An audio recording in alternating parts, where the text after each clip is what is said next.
Welcome back to Movie Recaps. Today I will show you an adventure, drama, fantasy film from 2017, titled The Shape of Water.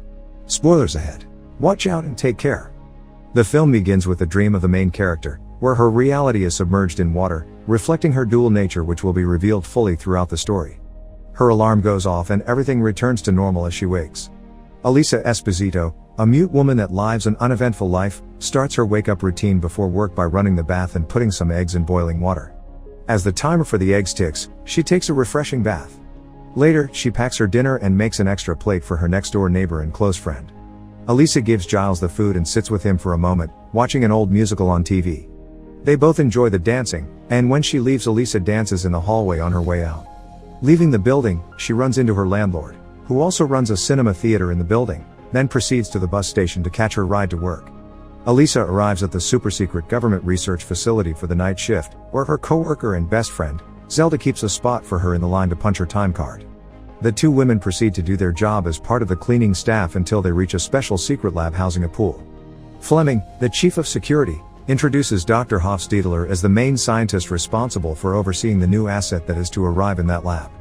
As Fleming sets up the importance of the asset, it arrives in a pressure tank accompanied by a government agent, Strickland.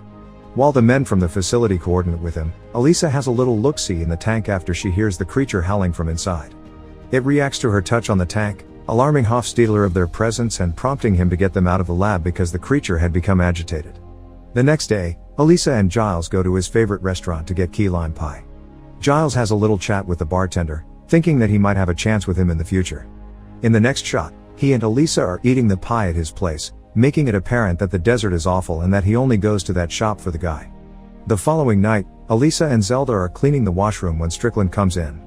He washes his hands before he pees, then does his business while the women are still there. Elisa wants to move the cattle prod he has left on the washroom counter, but he tells her not to touch it, explaining how powerful and dangerous it is. Then he introduces himself and explains why he doesn't wash his hands after going, something that should tell them a lot about his character. Before he leaves, Strickland kindly greets the women, making it seem like he's taken a little bit of a liking to Elisa. Zelda hates him already. Later, the two are taking out the garbage from the hallways, when they hear the door from the lab where the asset was taken open, then see Strickland come out of there bleeding. The other scientists and a few MPs run over to help him and contain the asset while Zelda pulls Elisa away from the scene. Moments later, as they're eating dinner and talking about what they just witnessed, Fleming comes over to get them so they can clean the lab. When they get there, they find the lab in an awful, bloody state, but they still continue to mop it up. Suddenly, Elisa finds Strickland's bit-off fingers and sticks them in a paper bag while Zelda goes to get Fleming. Elisa finally gets a chance to see and meet the amphibian man they're keeping in there. Zelda comes back with Fleming and Elisa gives him the paper bag with the body parts. The following morning, Elisa tells Giles everything about what happened, but he doesn't believe her about the creature. He shows her the latest ad he had painted, which he needs to take into his former boss and hopefully get paid or his old job back. When Giles meets with the boss, he tells him that he needs to repaint some of the details per the client's instructions. He also tells Giles that he'll see what he can do about his job. That night, Elisa goes to work and heads immediately to the lab to see the creature again. She hears him in the pool and figures out a way to get him to come out. Elisa cracks an egg and it shows up above the water, then she lures him over and he slowly comes out of the water to take the egg. When she tries handing it over, the amphibian man freaks out, so she puts it down, gesturing the word in sign language. He calms and takes the egg, abruptly jumping back into the water.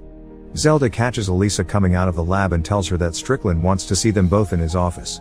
In the next shot, the women are already there for a long and awkward conversation with Strickland, who wants to know even more about them and especially Elisa. He reads in her file that she was left orphan as a baby, and Zelda tells him that Elisa was found by the river, in the water. Strickland wants to thank her for finding his fingers, prompting her to return his wedding band back to him as he explains the surgery in which the doctor stitched his fingers back. He realizes that she's mute, but not deaf, so he asks if the scars on her neck are the reason she can't talk. Elisa doesn't think so because she wasn't able to speak since she was a child. Before they leave, Strickland tells them to keep away from the creature in the lab, which he took from South America and dragged back to the US. He cautions them that while the creature may look similar to a human, that it's still a monster. The women leave when Strickland gets a phone call from a general, informing him that he will be visiting the facility soon. Meanwhile, the creature reminisces over Elisa, repeating the sign for an egg.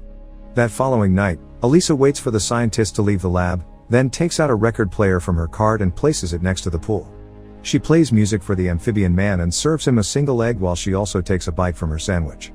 He takes the egg without surfacing, so she pauses the music to make him come out and join her. Surely enough, the amphibian man pokes his head out, grunting, and Elisa unpauses the record. She teaches him the sign for music and he learns it fast, enjoying the music and their time together. Their dates continue in the following nights, coupled with boiling eggs and music, then eventually graduating to dancing. Hofstadler walks in on them one night when he goes to bring the creature its dinner, but he doesn't interrupt them. He realizes that he has come upon something significant about the asset, so he contacts his real bosses and meets with them at a separate location. After sharing the password with the security, he's taken to another location to meet with the main Soviet agent. Hofstadler gives him all his notes on the creature and a blueprint of the lab so they can plan its extraction. He's adamant about going forward with the extraction sooner because he thinks that the creature is an intelligent being, able to communicate. The agent promises to pass that along to their superiors. Elisa goes back to work, taking care of the laundry for the facility, where she learns how she can disable the security camera if she needed to. Later, she covertly enters the lab and finds the creature chained up and badly wounded. Elisa wants to help him but hears Strickland coming back and promptly hides in the lab. The amphibian man screeches as Strickland comes back inside. Strickland taunts him and tortures him with the cattle prod remorselessly, disturbing Elisa as well. The general arrives at the lab and is immediately stunned by the size and look of the creature. Strickland tells him that the native tribes in the Amazon where he found it, worship the amphibian man like a god. Both Strickland and the general think that he doesn't look like much of a god when Hofstadler checks him and asks why he's bleeding. The scientist tells the general that the creature can alternate between two entirely separate breathing mechanisms, making him a very special and unique living organism that can help future scientific progress. The general and Strickland make fun of both him and the creature when Hofstadler notices Elisa in the lab. He also realizes that the amphibian man is having difficulty breathing since he's been out of the water for too long and pleads with Strickland to get him back in. Strickland, however, continues with his presentation, telling the general that they need to vivisect the creature if they really want to know more about it.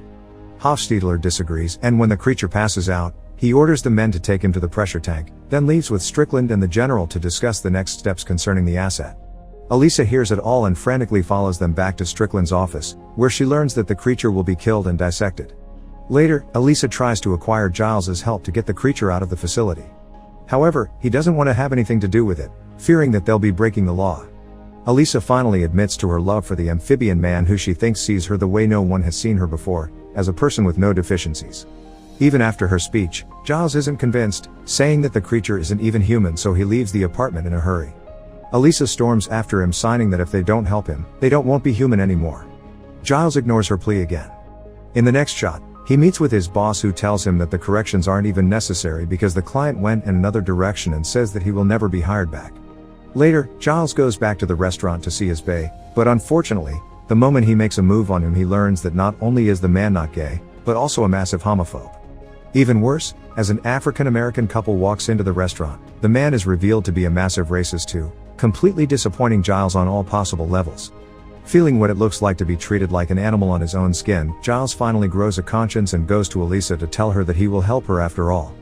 Meanwhile, Hofstadler meets his Soviet contacts again to inform them that the creature will be vivisected. His boss tells him that he has two options, either to delay the procedure, which is impossible, or use a tool to cut the power in the facility, giving him enough time to kill the creature himself. The scientist hates the alternatives because his primary obligation is to science and not any country's political motives. However, his boss tells him he has no other choice. Simultaneously, Strickland buys an expensive car in a color he hates, just because the man at the shop tells him it's the cool new thing. That night, while Hofstadler takes care of the amphibian man, Elisa stakes out the lab and its exits to figure out a way to get the creature out of there, and Zelda catches a glimpse of her planning something. Giles prepares his van to make it look like one of the laundry vans that do the pickups from the facility. Later, he and Elisa go over the plan, which is to use fake documents to get to the lab by 5 a.m. while she takes care of the cameras and gets the creature out in a laundry cart. Meanwhile, Hofstadler prepares the poison to kill the creature, clearly unhappy about it. Elisa goes back to the staff locker room just as everybody gets ready to leave, but she stays behind and gets back to the loading dock to move the camera.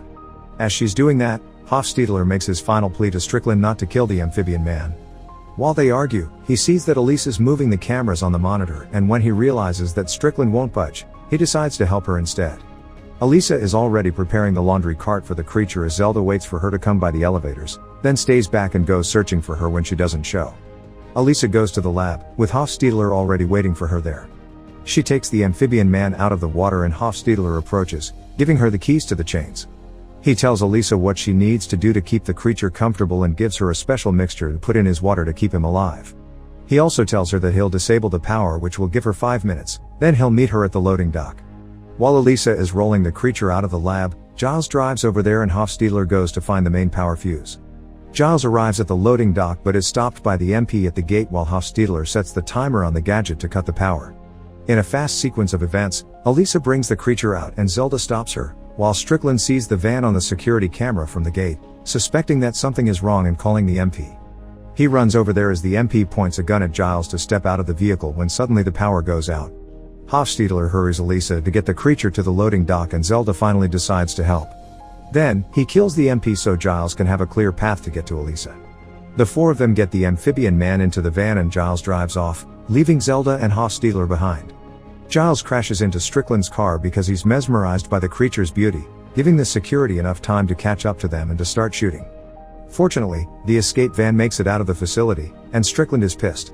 Later, Elisa and Giles get the creature comfortably into her bathtub so he can start breathing. They both rejoice because their plan worked as Strickland investigates the chain of events that allowed the creature to escape. The following morning, Elisa forges a new plan on how to set the amphibian man back into the ocean.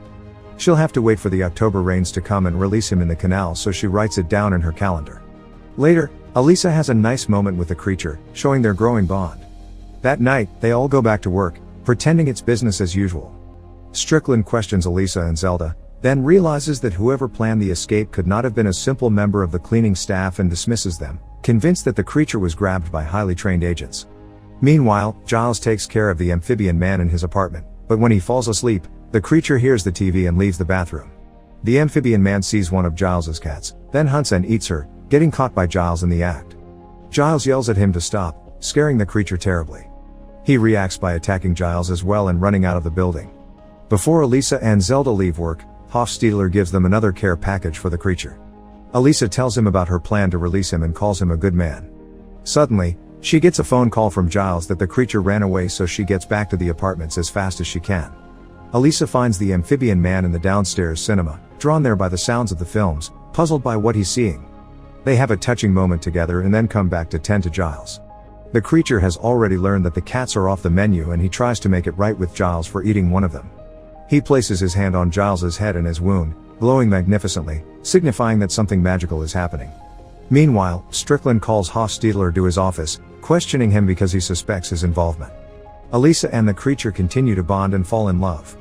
One morning, Elisa accepts his advances and walks into the bathroom stripping her clothes, suggesting they will get intimate together.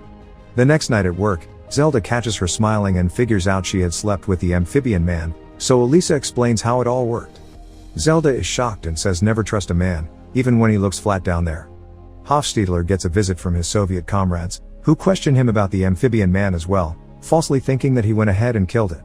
He can tell that they're a little suspicious as well and gets ready to defend himself, but they leave telling him that they'll contact him when they have his extraction plan. As time goes on, Elisa and the amphibian man continue their loving affair and she almost floods the entire building, creating their own little aquarium in her bathroom. Giles catches them in the act, stopping the flood from getting worse, but he relays no judgment. Moreover, he might be starting to believe the creature is really a god, considering it healed both his wound and made his hair grow back with a simple touch. Hofstadler finally gets the call from his comrades to meet them for his extraction, and Elisa checks the docks because the rains had started. When she comes back home, she realizes that the creature is getting sick being out of the water for so long. Meanwhile, Strickland gets a visit from the general, who pushes him, even more, to find the creature faster, informing him that if he doesn't find it, he will lose his job with the government. Elisa realizes that the date has come to release the creature back in the ocean, and during their meal together, she finds a way to express her love for him. Later, she tells Zelda what's happening, and when she checks on the creature, Zelda says that she must release him that night. Before Zelda leaves, she calls Hofstadler to ask him what to do, but unfortunately, he's already at the door and misses the call. Since Strickland is on to Hofstadler, he follows him when he leaves his apartment to go to the secret meeting place. Hofstadler isn't getting extracted though. When his compatriots arrive at the meeting place, they shoot him down but are killed by Strickland before they can finish him. Strickland tortures the barely living scientist for information about the creature and learns that it was the cleaning staff who managed to fool him and release the creature. Upon learning that, Strickland goes to Zelda's house to question her about it, but finds out the truth from her husband since she wasn't willing to give up her friend. As soon as he leaves, Zelda calls Elisa to tell her that he's on his way. Elisa and Giles make it to the canals before Strickland gets to her apartment and are ready to say goodbye to the creature forever. Unfortunately, Strickland sees the date that Elisa has written in her calendar and follows them there, so before the amphibian man can jump in the water he shoots both him and Elisa. Giles knocks him over, stopping him from shooting further and giving the creature enough time to heal his own wounds. The amphibian man gets up and promptly confronts Strickland, who shockingly says that the creature is a god before the amphibian man slashes Strickland's neck open. As Strickland is dying and Zelda arrives at the dock with the police, the creature takes Elisa in his hands and jumps in the water. Zelda and Giles watch them go, silently saying their farewells. The creature heals Elisa in the water and helps her start breathing through the gills on her neck, which were never scars. They live happily ever after. Make sure to subscribe and turn on notifications so you can watch more videos like this. Thanks for watching.